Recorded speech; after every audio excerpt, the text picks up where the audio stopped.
நீங்கள் தேவனுடைய சபையில் எப்படி நடந்து கொள்ள வேண்டும்? ஆசிரியர் ஸ்டீஃபன் டேவிட். தமிழாக்கம் தமிழ் கிறிஸ்தவ களஞ்சியம். இந்த கேள்வி திருச்சபையின் ஆராதனையின் போது ஒருவர் எவ்வாறு நடந்து கொள்ள வேண்டும் என்பதை பற்றி அல்ல, தேவனுடைய சபையின் அங்கத்தவராக ஒருவர் எப்படி வாழ வேண்டும் என்பதை பற்றியது. அப்போஸ்தலனாகிய பவுல் இதை குறித்து 1 தீமோத்தேயு அதிகாரம் 3:15 தெளிவாக சொல்லுகிறார்.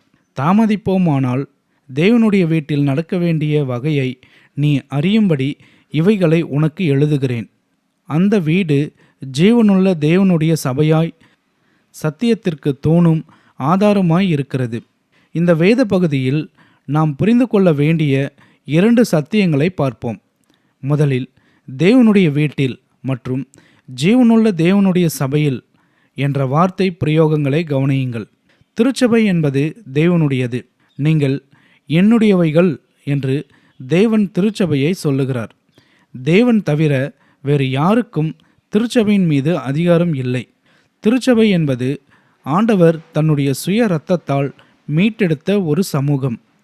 தேவனுடைய சபையின் மீது யாருக்கு அதிகாரம் இருக்கிறது என்பதை திருச்சபை தலைவர்கள் புரிந்து கொள்ள வேண்டும். பவுலோ தீமோத்தேயுவோ ஒருபோதும் நாங்களே எஜமானர்கள் என்று திருச்சபையின் மீது அதிகாரம் செலுத்தவில்லை. மாறாக திருச்சபை தேவனுக்கே சொந்தமானது என்று உணர்ந்து அதை வெளிப்படையாக அறிவித்தனர். இரண்டாவது, தேவனுடைய சபையில் ஒருவன் எப்படி நடந்து கொள்ள வேண்டும் என்ற கட்டளையை கடைப்பிடிக்க மறவாதிருங்கள். 1 தீமோத்தேயு அதிகாரம் 3:15. திருச்சபை தேவனுக்கு சொந்தமானது என்பதால் அவருடைய திருச்சபை அங்கத்தவர்கள் எவ்வாறு நடந்து கொள்ள வேண்டும் மற்றும் செயல்பட வேண்டும் என்பதை குறித்து அவரே கட்டளை உருவாக்கி கொடுத்துள்ளார். சபைகளுக்கு எழுதப்பட்ட நிருபங்களில் உள்ளதை தேவனின் அதிகாரமாக நாம் ஏற்றுக்கொள்ள வேண்டும். தேவனுடைய சபையின் அங்கத்தவராக போதகர்களும் விசுவாசிகளும் எவ்வாறு நடந்து கொள்ள வேண்டும் என்பதற்கான துல்லியமான வழிகாட்டுதலை இந்த நிருபங்கள் நமக்கு வழங்குகின்றன. வேதனைக்குரிய காரியம் என்னவென்றால், இன்று பலர் கிறிஸ்துவின் சபையின் ஒரு பகுதியாக இருக்க விரும்புகிறார்கள், ஆனால் அவருடைய சித்தத்தின்படியான திருச்சபை அங்கத்தவராக இருக்க விரும்புவதில்லை. இருப்பினும் போதகர்களும் விசுவாசிகளும் தங்கள் தனிப்பட்ட கருத்துக்கள் மற்றும் விருப்பங்களின் அடிப்படையில் தங்களுடைய ஊழியங்களை வழிநடத்தும் அதிகாரத்தை தேவன் அவர்களுக்கு கொடுக்கவில்லை என்பதை நாம் புரிந்து கொள்ள வேண்டும். இந்த வேத வசனத்தின் சத்தியம் மிகவும் முக்கியமானது.